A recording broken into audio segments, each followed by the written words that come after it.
What's up, everybody? Welcome to the Six Man Tag Podcast. My name is CJ. It's good to be here with you guys. As you can see, our usual top of the show host, Mike Big Brucey Kane, is not here today. But we are joined live via satellite from Skylar's iPad. Fuck technical difficulties because we haven't done this in a while, and my whole setup decided I can hear myself. Nobody else can hear me. No. If nobody else can hear me, what's the fucking point?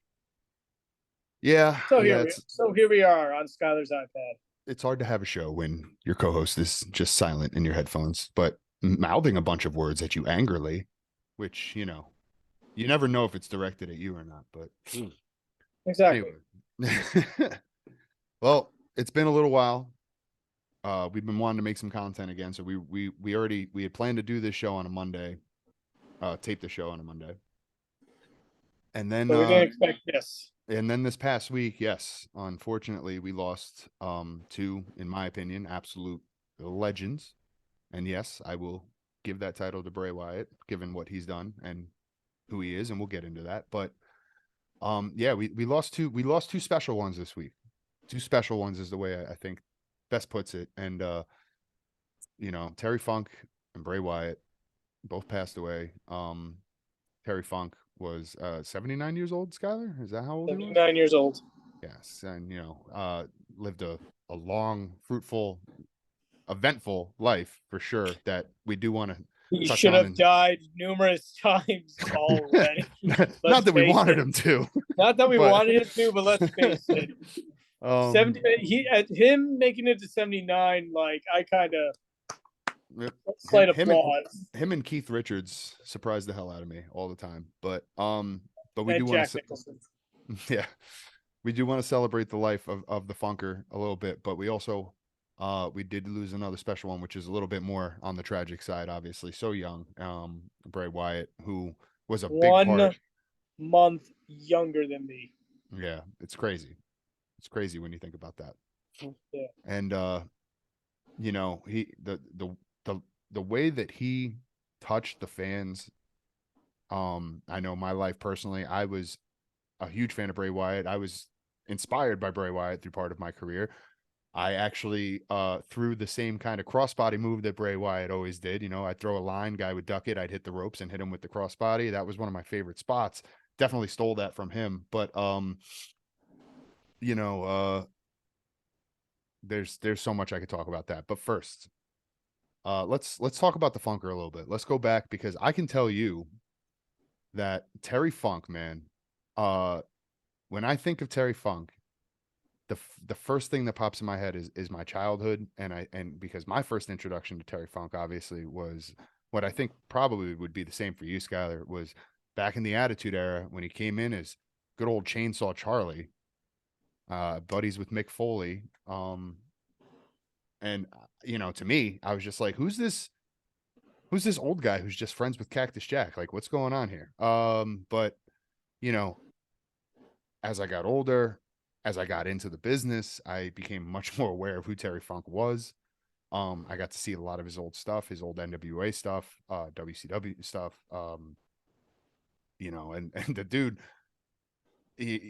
for a guy who, the one thing that I can say, the biggest compliment, and I think I've said this on the show before, that I can give to a wrestler is longevity. And if there's any word to describe Terry Funk, longevity, I think, is that word. But Skylar, why don't you talk about how you were introduced to Terry Funk, what you thought, who you knew him to be, coming in as a fan and stuff like that, So for me, it'd be Chainsaw Charlie as well.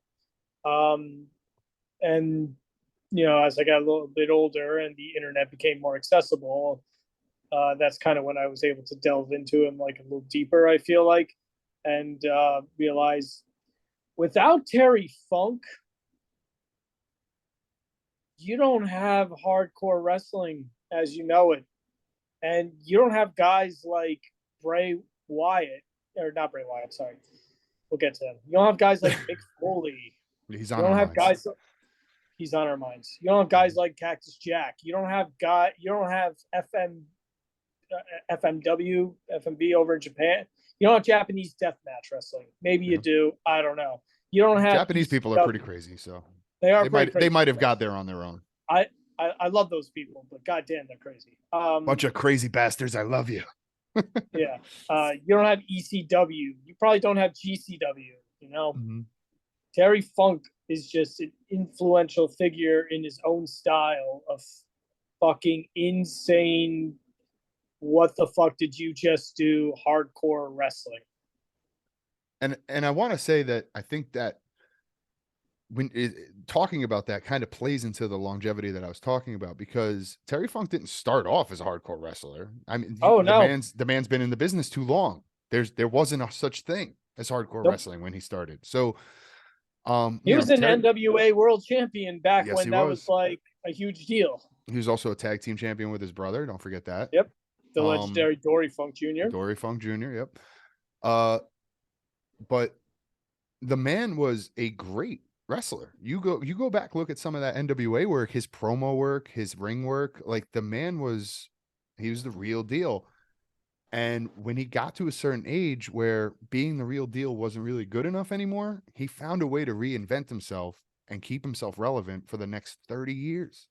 And to me, that just speaks volumes on who Terry Funk is as a performer, because to have that long of a career and to do such drastically different aspects of the wrestling business, it's a testament to, one, his commitment to professional wrestling, and two, his toughness. And I think, like, we can go on probably all episode about how tough Terry Funk is, but I mean, the man's been literally burned, beaten, scarred, torn, ripped. Yeah, it's the man's had it. The man thrown in a dumpster, and then the dumpster thrown off a stage. Which, yeah, how ludicrous was that? You want to talk about first impressions? Like, that's how we were brought into Terry Funk. Terry Funk to us, they didn't fake that shit. No, I mean, I'm sure they had like pads and shit inside the dumpster, but I forgot how Mick Foley told it, so I'll put that as a maybe. Now, all right, I'll put it this way: if they did it now, there would definitely be some kind of padding in the dumpster. But then again, this was like, what, 1997, so who knows? And this was Mick Foley and Terry Funk in 1997. Yeah, I mean, ish. Yeah, it's 97 to 99. We'll say. I think. No, it's not 99. I think it's 97. Yeah. 99 was a lot of Mankind and Rocket Sock connections. Do you know why, Skylar? It's because 1997 is the greatest year of all time, and I can do a whole TED talk on this, but that's not what we're here for. Anyway.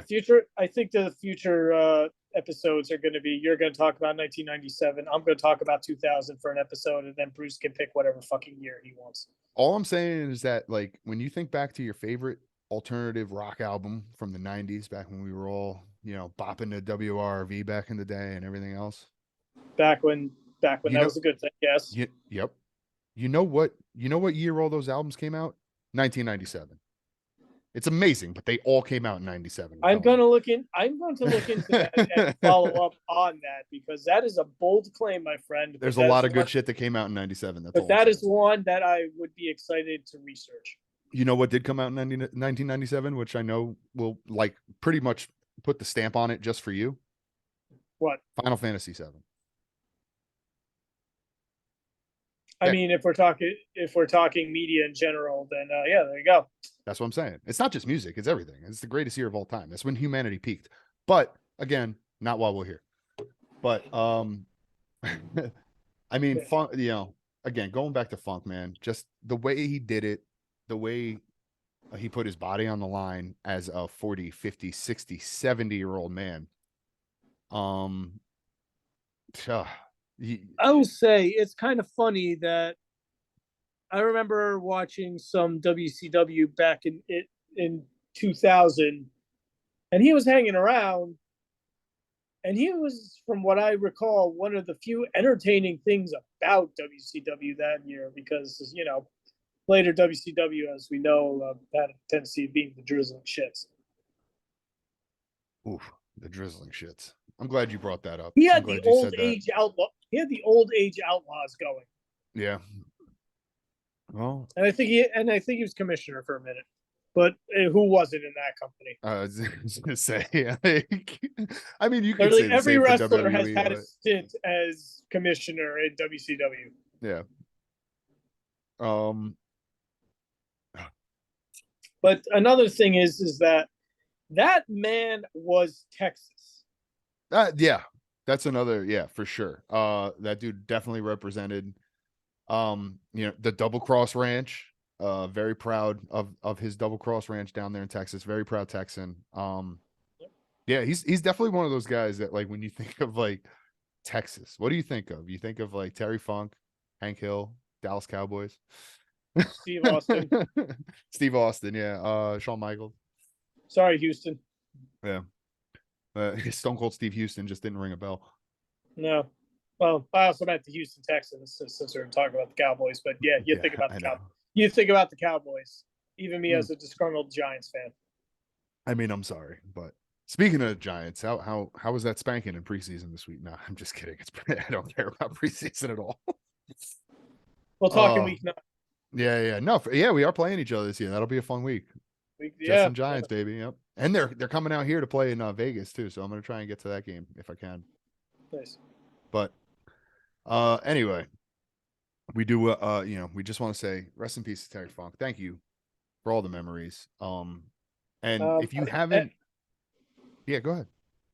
No, I was gonna say like a few like things that you might want to go out of your way to see with Terry Funk. Yes, please. I was just about to say, go watch some Terry Funk stuff. So please give us some to jump on.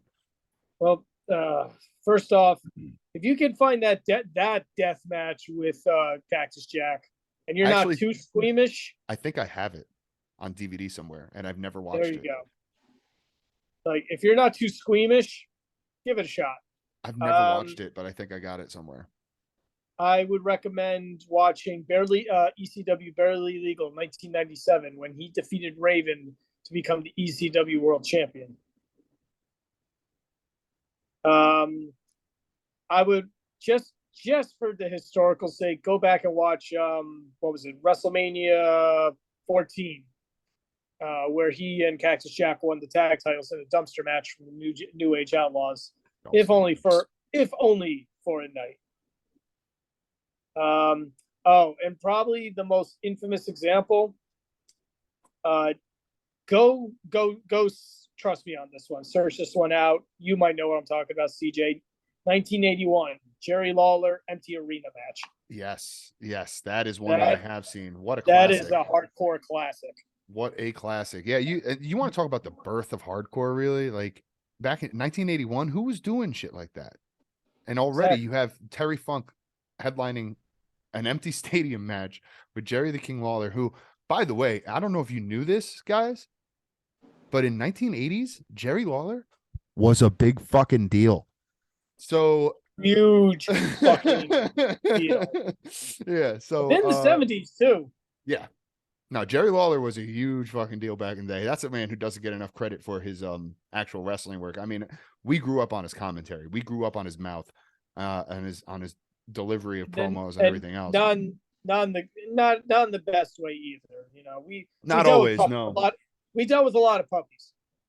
A lot of puppies, and I'll never forget the time where he cut that promo on Goldust, and I still can't believe that even in like 1999 that somehow like flew. Yeah, but his promo work back in the day, good Lord, the man could incite a riot without question. Like at the drop, it would take one line, and that man would have like the entire arena wanting to fucking kill him. Yeah, but he was awesome in the ring too. The man, not the craziest moveset, but the man knew his psychology. Yeah, 100%. He had, like you said, he had the pain. Come on, but like you said, he was so gifted at just playing the crowd and having the crowd in the palm of his hand. Knowing whether it was, face, heel. I mean, not that he spent a lot of time as a face, but he had his moments. but especially in Tennessee, he was very over in Tennessee. Memphis specifically. Legendary. Yeah. Legendary Like Memphis if there's wrestler. a Mount Rushmore of people that represent Memphis, he's on there. Yeah. 100%. But him and Terry Funk, it put on an absolute classic in that match. That's one of the ones I have seen from You back in thought the they day. legitimately hated each other. Like, no joke, it like people talk a lot about like how important it is to wrestlers come off as real, to come off as authentic. And if you don't believe your own promos, if you don't believe your own moves, if you don't believe your own finish, why should anybody else believe in it, right?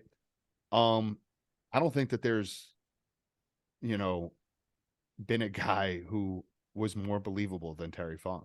Like, even back in the day, you knew that he was the man, and then when he transitioned over to the hardcore stuff, you knew the man was a genuine psycho. Like, this guy did everything, and he made you believe that he might not be the quickest, he might not be the strongest, but god damn it, he'll probably be the toughest motherfucker you'll ever face. Mm-hmm. And And he'll beat the shit out of you while telling you your mother's a whore. Oh, what a classic.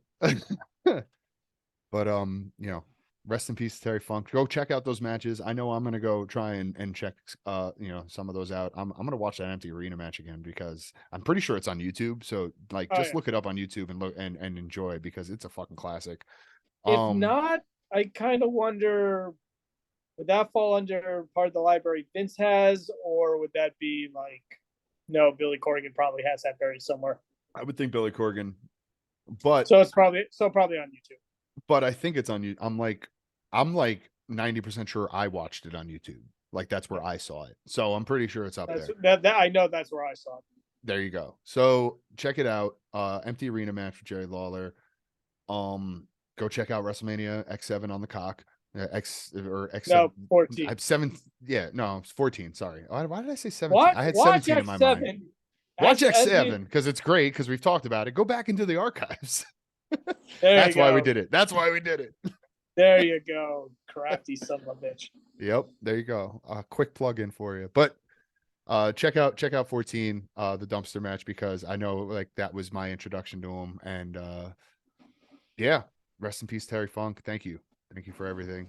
Thank you, Terry Funk. Yeah. Yeah. But now, something a little more sad. Definitely something that also affects us this week. We lost the Eater of Worlds, the leader of the Wyatt family, Wyndham Rotunda, aka Bray Wyatt.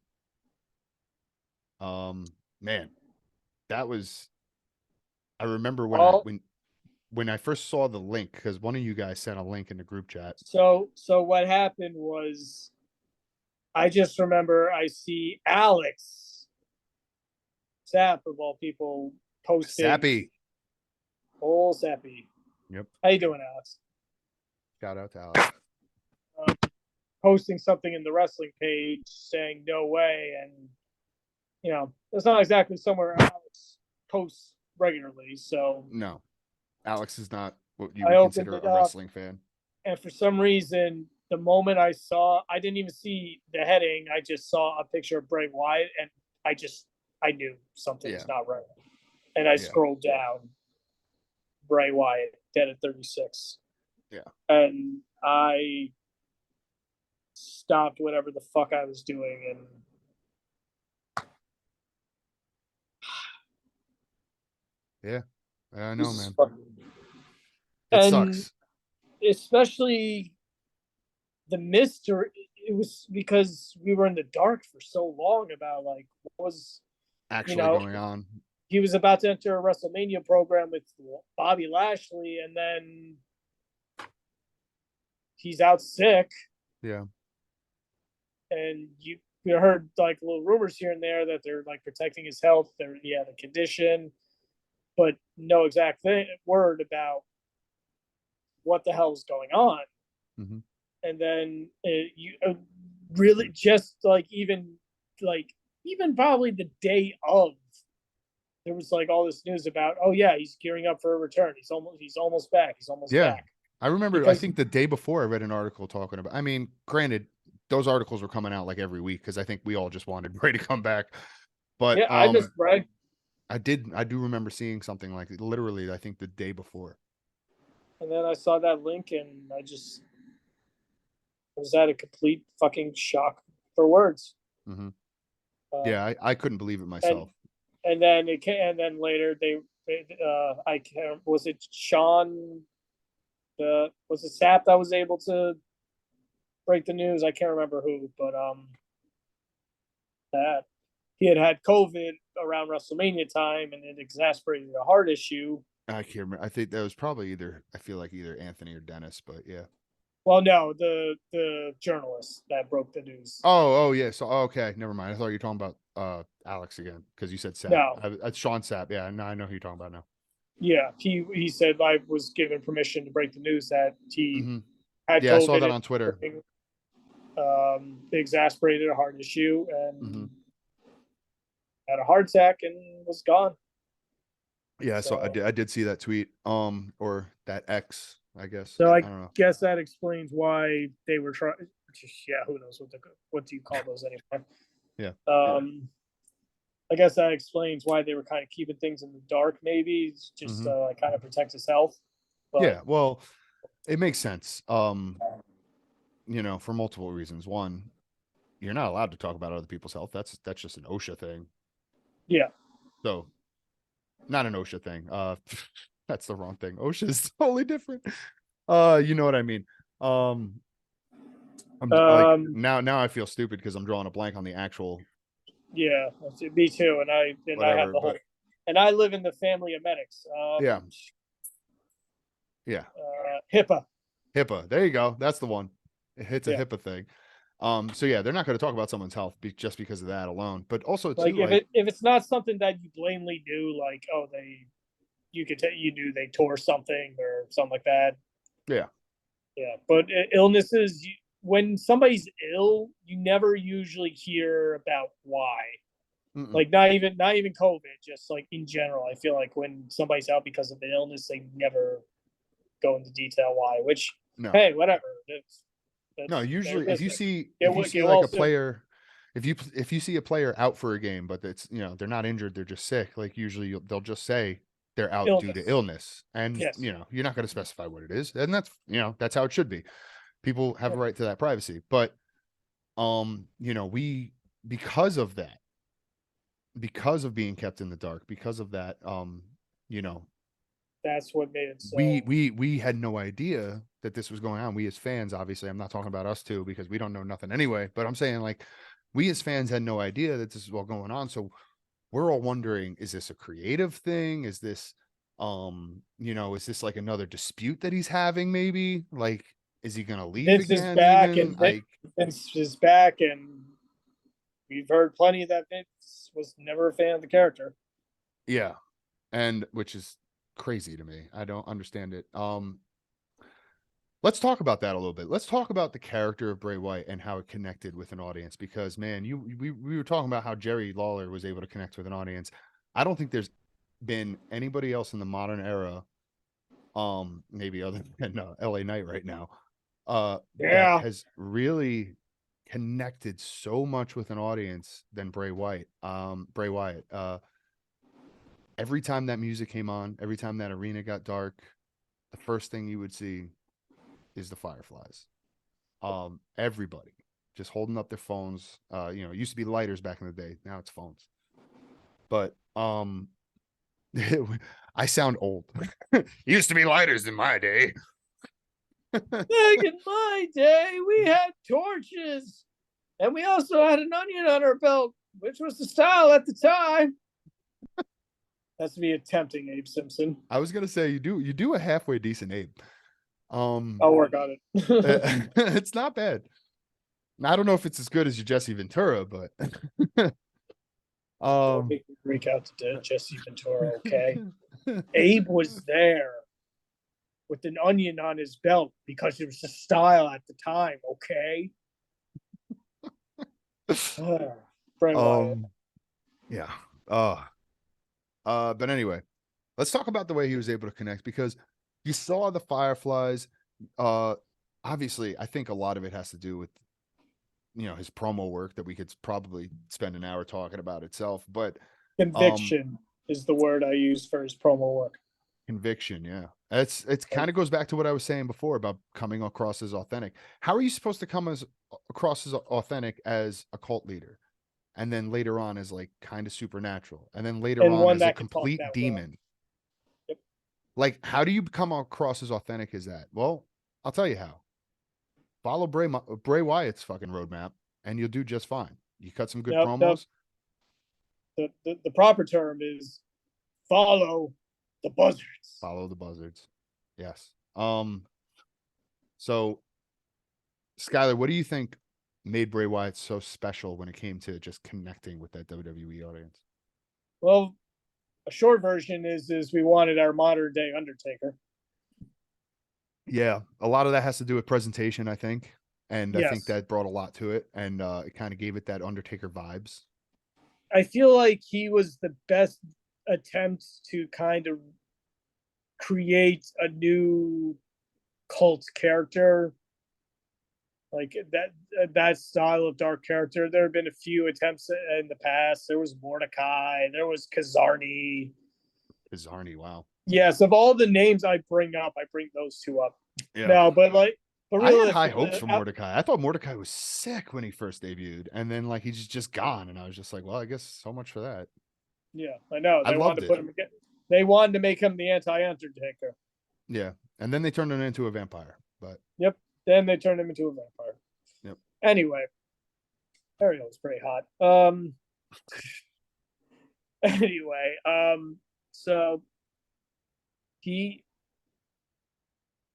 What were we discussing again? Bray Wyatt's ability to connect with an audience. Again, I go back to conviction. Like he made everything sound intense and believable, and it was cryptic, yet you kind of understood what was going on. Mm-hmm. Sometimes not so much, but a good amount of the time, it was just like you understood, and you understood how deep he was really trying to get into somebody like his opponent's psyche or even the audience's psyche. Mm-hmm. And I think it was also just a refreshing character. Like they successfully were able to pull that off. I mean, maybe around that time, shortly after, you had Finn Balor with the Demon, but hey, he'd been doing that in Japan. That was like for a special occasion. This was just who Bray Wyatt, Wyndham Rotunda was able to create as a character. Yeah. And then he was able to find the right people for that character to be around. I mean, okay, Eli Conwood was never good, so we ignore that. Yeah, but we got obviously Luke Harper and Eric Rowan, Harper, aka Brody. Also, rest in peace, Brody. Yeah. Hope you guys are up there tag teaming against somebody. Anyway, I digress. And then Eric Rowan, sorry. And he was able to find the right people to create something special with the Wyatt family. I mean, even later on, I felt like Braun Strowman was a pretty good fit for what they were trying to do. I thought Braun Strowman was great, especially who Braun turned to be. I think they did a great job of building that character. Obviously, Braun Strowman, when he came into WWE, I don't know if people remember, like the man's a fucking tank. He's always been a tank, but this dude was huge back in the day. He I'm not gonna say he was fat is the wrong word, because he definitely wasn't fat, but yeah, he was a thick boy. He was a big old. He wasn't as cut as he would be later on in his career. And when he came in as the black sheep of the Wyatt family, which, man, I can go on and on about Wyatt family just in itself. Those promos, those vignettes, Luke Harper, Eric Rowan, when they first burst onto the scene, And keep in mind, this was around this is at the same time as the Shield. The Shield is going on. We got one of my favorite absolute banger matches out of that, which by the way, uh I know Also, go me, back into the archives. yes. I know me, you, and Brucey, even at the time, were so excited for this match. It was like a dream match for us. We've been waiting for it. Mhm. But goddamn, man, did that match deliver? And Yes. did they like they had a "This is awesome" chant going on before the bell rang, Yep. and man, did they deliver in that match. Um, go back and watch that one, by the way. But Now, pause. Pause. Go watch. go watch, Come come back. finish. Um, but at the same time as the Shield running roughshod over the whole roster, basically, now you have this other trio, this cult, with this kind of supernatural like leader, or this very, at the very least, very mysterious, Very charismatic. very charismatic too. Yep. And now you have these two teams that are literally just dominating, and that's what they did, because the Wyatt family dominated. They, Shield dominated too, but the Wyatt family came in and they really built them up as a team. And uh I don't know how you can look at all of that work and that building of Bray Wyatt, that character, and not just be a fan of that, and not just kind of fall into it, because it's so easy to just fall into it and believe it and just appreciate it for what it was. And um the one thing that we've heard a lot about Bray Wyatt since his passing, a lot of his coworkers and peers have said about him, was his creativity. His creativity was just off the charts, on a different level than most people. And I think that shines through a lot beyond wrestling. I think that has a lot to do with the creation of the Fiend character, which is in wrestling, but like, to create that character, that monster, that story, um, that was all out of the mind of Bray Wyatt. That wasn't WWE writers. That wasn't Vince. That was I Bray. legit thought during his time between when he got released and when he got rehired that he was going to make a horror movie. Man, I thought so too. I heard he was working And with the guy who made his mask, Tom. What's his name? Tom Zamini, or it's something weird like that. I can't remember his name, but he does Slipknot's masks too. Yeah, and he did. He basically, if you want to know who I'm talking about, look up uh From Dusk Till Dawn. Watch that movie. The guy who plays what's his name? It's like Sex Pistol or something. I don't even Something like remember. He's that. got some It's so weird, long. like, yeah, he's got like a fucking a belt buckle that's like a revolver or something like that, and he's like, Yeah. whatever. I don't know. It's but that guy, he basically makes like all of the monster masks for all of like these top Hollywood movies. He's the one who made the mask for the Fiend character. And Yep. I thought the same thing, that him and Wyndham were gonna work together and produce a movie at some point. But Bray got re-signed during the short but amazing Triple H regime. And Boy, did they do an interesting job with bringing him back. yeah. All the hints and QR codes. And, Mm-hmm. Yeah, and the White Rabbit and all that other stuff. yep. Again, but that's all stuff that's coming out of the mind of Wyndham Rotunda.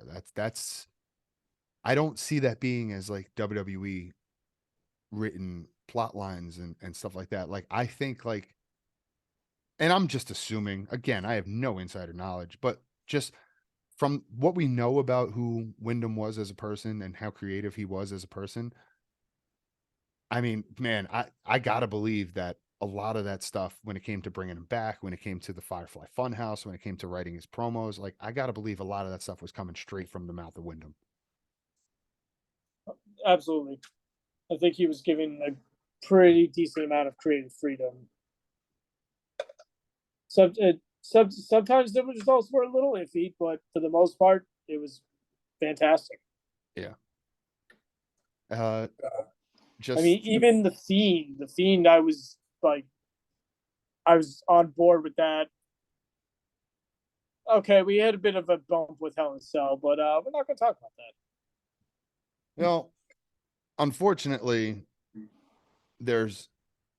I think there's always going to be booking decisions that people are going to disagree with, and there's definitely things about Bray Wyatt that a lot of people felt kind of slighted by when it came booking wise, but I don't think anybody's ever taken any of that blame and put it on Bray for No, not performing. I don't think no, anybody's ever said, "Man, Bray missed the mark on this one." yeah, I think it's always come down to a WWE has missed the mark on this one. yes, And there's, you can't always say that about all the guys and all the rest, even, all your favorites. Like, unless you're like The Rock, everything you do is not going to work. Unless you're like The Rock or Chris Jericho, it's just not going to work out that way. You're going to have a few duds along the way. and even Jericho's had some dubs Yeah, along the way, and that man has managed to reinvent himself more than anyone in the business. yeah. You want to talk about longevity? That's another guy we could talk about for days. We have But like a 3 per episode on him. yeah, for sure. Yeah, we could literally have early career through WCW, WWE, and now post WWE. Boom, 3 parts. Yeah, boom. But yeah, like Bray Wyatt was one of those guys that like I never felt that he was throwing a dud. I never felt that like he phoned it in or threw some kind of lame duck. I think that like he was forced to do the best he could do with some of the writing he was provided with. And anything that was original from him was, you know, I, it just fit the character. It just fit everything that was going on with what he was doing. And I just don't see it being like, I don't know. Like I said, like I don't see any duds when it comes to Bray Wyatt's character work and his, the only duds you can say, like I said, when it comes to booking. And Yeah, that's really my point. and basically, all you have to say there is Hell in a Cell. Yeah, and that's really it. Yeah, you have the Fiend win Hell in a Cell, and we're I don't even know if we have a dud, A Hell in but a Cell that ended in a DQ. God damn it! which, yeah, it was so stupid. I know, But even Seth hated that finish, but anyway, everyone hated it. Nobody nobody was happy. Nobody, Nobody wins. nobody was happy. The fans didn't Nobody win. was. Bray didn't win. Bray definitely didn't win. Seth didn't win. Nobody won.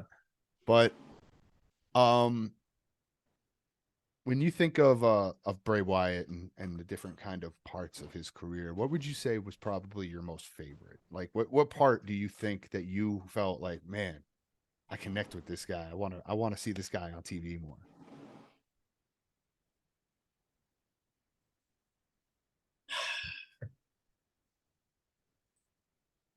I would say somewhere around the Daniel Bryan storyline. That's a good one. I mean, I was a big fan of him before that, but Mhm. that really is like when I really started getting taking him seriously. And then him and Daniel Bryan went and had a banger of a match at the Royal Rumble. Yeah. And then, of course, by the end of the night, the fans almost rioted. But that's another story. Yeah. Well. But shortly, right after that, what did we get right after that? Shield. I'm pretty sure right after that was Shield and Wyatt family. Wyatt family. Yeah. Plus, we got a second match out of that, which not as good as the pay-per-view match, but still a really good match. Yeah, of course. And the Wyatts won that one too. Yep. Oh, I then had the John Cena feud, which was couldn't just let him win that one. Again, not his fault. LOL, Cena wins. But after that, I would say I was on board with the Firefly Funhouse from the beginning. Yeah, that was a lot of fun. Just like it was just like there's something to this. Something is going to happen, and then all of a sudden, Fiend, and it's just like, yep, all right. And then SummerSlam that year, he comes out against Finn Balor to possibly one of, if not the most badass entrances ever. He has a fucking lamp that's his head, a Bray Wyatt head. Yep. I watched that entrance again the day he passed. It popped up on my feed, and I watched that first Fiend entrance, and man, the crowd absolutely ate it up. The theme song change with the heavy, the hurt, heal, and the heavy riffs. The Code Orange making Yeah. that one. Yep. Man, what a shift. What a shift in the character's energy that just again instantly connected with everybody in that arena. And a lot of that has to do with presentation. Give WWE credit where credit is due. When they want to make a character and present it in the right light, they can do so.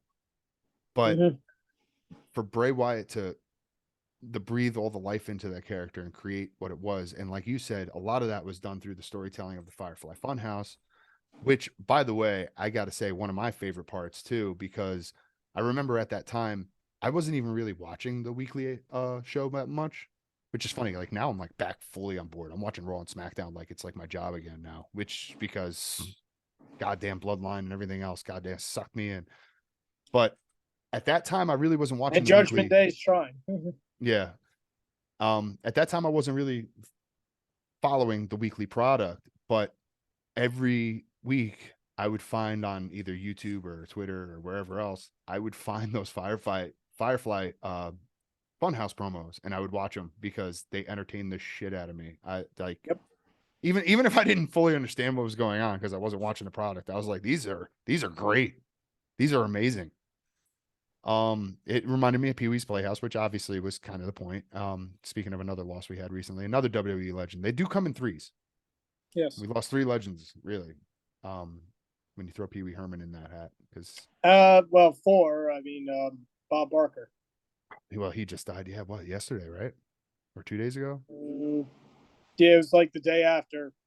Right. Wow. Bob Barker. Yeah. He made it to 99, and he hosted one of the most popular television shows ever for about 6 decades. He was every sick kid's favorite face, bro. That was every sick kid's favorite face to see.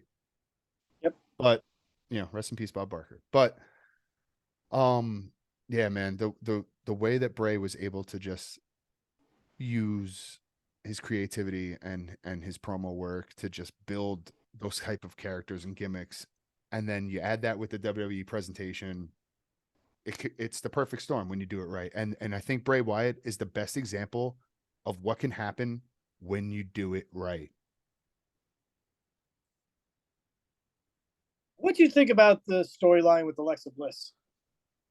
I didn't mind it. I liked it. I thought it was cool. I did too. First of all, I thought it was great that they were giving Alexa something new to do, because she had, I think at that point, kind of been missing for a little bit, or like not super relevant anymore. Like she wasn't in the title picture. She wasn't like the 5 Feet of Fury was kind of losing its luster. Yeah. And I am a gigantic Lexi. Oh, I love Alexa. I almost said Lexi Kaufman. Lexi Cabrera. I love Alexa Bliss. I've been a big fan. I've been a big fan of her for a long time. The picture she posted in tribute to him, I was just, nope, I'm done. I can't look at my phone anymore. Yeah, that was a tough one. I remember seeing that post, and I was just like, oh, that's in the feels. But I thought the stuff was great though. I thought actually a storyline I do want to address before it slips my mind. Prior to that, and basically leading to that, almost the Randy Orton storyline. That was fantastic until it wasn't. And when wasn't it again? Oh, at the big payoff match, just like Hell in a Cell. Again, like the 2 duds that you can fucking throw out in Bray's career are the fucking payoffs that were just shit payoffs provided by WWE, not Bray Wyatt. So again, like for instance, the Daniel Bryan payoff, that was fucking awesome. He turns on him in Hell in a Cell, he takes off the jumpsuit and he beats the shit out of him. It was fucking great. The crowd loved it, ate it up. Then you have Randy Orton and Bray Wyatt in a House of Horrors match where somebody gets crushed with a fridge. That's all I remember from the match, was that a fridge fell on Randy? I don't even remember who it crushed. I don't remember either, but those two for as brilliant of a storyline as they had, those two just in the ring against each other could not make it work. But they tried. But I also blame them trying to throw too much Gaga into all their stuff. Like at the WrestleMania title match, the match was less than 5 minutes, and they were projecting shit on the ring, which and in the end meant nothing. Yeah. The one you just mentioned, House of Horrors. which leading up to that, when they were doing the whole Randy Orton burning down the compound, it was just like, okay, this is a brilliant part of storytelling. That was amazing. Then we get to that. Then what was that match that ended with Bray Wyatt being set on fire? Oh God, yeah, that was another weird one. I mean, that was during COVID era WWE though, so it's kind of hard to. Yeah. You know what I mean? Like that's Thunderdome era. And that was the month weird. Prior. We had Alexa Bliss pinning Randy Orton on pay-per-view in a compromising position. You mean the back of a Volkswagen? Anyway. Oh, hi. Yeah, Mrs. Orton, who I guess is a Dutchess County native, was not thrilled about that one. Oh well, she can get over it. All right. Whatever. You're married to Randy Orton. Shut up. Yeah. He might be high right now, but shut up. Well, like I'm not even just trying to be a dick, but like you're married to somebody in the entertainment business who works with males and females. I'm also kind of joking, but yeah, no, I know. I'm just saying, like, if she was, like, you got to expect that from entertainers, is what I'm saying. That's just my point. Right. But anyway, yeah, I think it was very, like I said, the word I used at the beginning of the episode is I think the best way to kind of describe it. But what a special cat, and just it sucks that he's gone. That one definitely hurt. You know, did you watch SmackDown? Not yet. I was actually gonna I think I have one more Raw to catch. I have the Raw before to catch up on first, but I was going to do that this week probably. I'm going to catch up on All In today. I have to finish that. I only watched like the first like half of it, I think. So I'm going to watch that tonight, and then I'm going to catch up on Raw and SmackDown. Later SmackDown, you don't have to worry about really from storyline perspective, because no, of course not. I know what I'm going into with this SmackDown. Trust me. Let me just say, by the end of the first segment, I was in tears. Mm-hmm. I might be too. I'm not gonna lie. I'm not even gonna fucking try to hide it. It was also a stark reminder of how fucking good that production team is. Again, presentation, man. When they want to do it right, they do it right. But enough about WWE. Fuck them. I just I do want to say that this was one of those ones that when I first saw it, it was like I don't believe it. I don't want to believe it. When was the last time you've been this affected by an active wrestler passing? Eddie, maybe. I was gonna say Benoit, but that's probably a bad take. Right? I wanted to say Benoit too, but then yeah. Honestly, like no, I was really affected by Benoit, and then obviously as we got more details, it was even more tragic. But right. We're not going to go into that right now. No. But no, this definitely, like, this was one of those ones that, like, when it got thrown in the group chat, I was just like, I'm not going to believe it until I see it somewhere else. Like, it was like I just like almost that I refused. The problem was the link that was provided had Triple H's tweet. Yeah, no, it didn't matter to me. I didn't even open the link. I just saw the headline. It didn't matter. I was just like, I'm not believing it until I see it somewhere else, because I just didn't want to. I literally forced myself to not believe it. I understand. And obviously you start seeing it more and more, and then you get on Twitter and you see it from his peers, and it really starts to hit you, and it sucks. And I do just want to say that for a guy who I know touched me personally and entertained the hell out of me and influenced me, and for all the great things that you did that were a part of my life, Bray, I just want to say, Wyndham Rotunda, thank you very much. And yeah, I just really, I think that's all I got to say about it. That's all you can say. Yeah. And Rest in peace, Wyndham. rest in peace, Wyndham.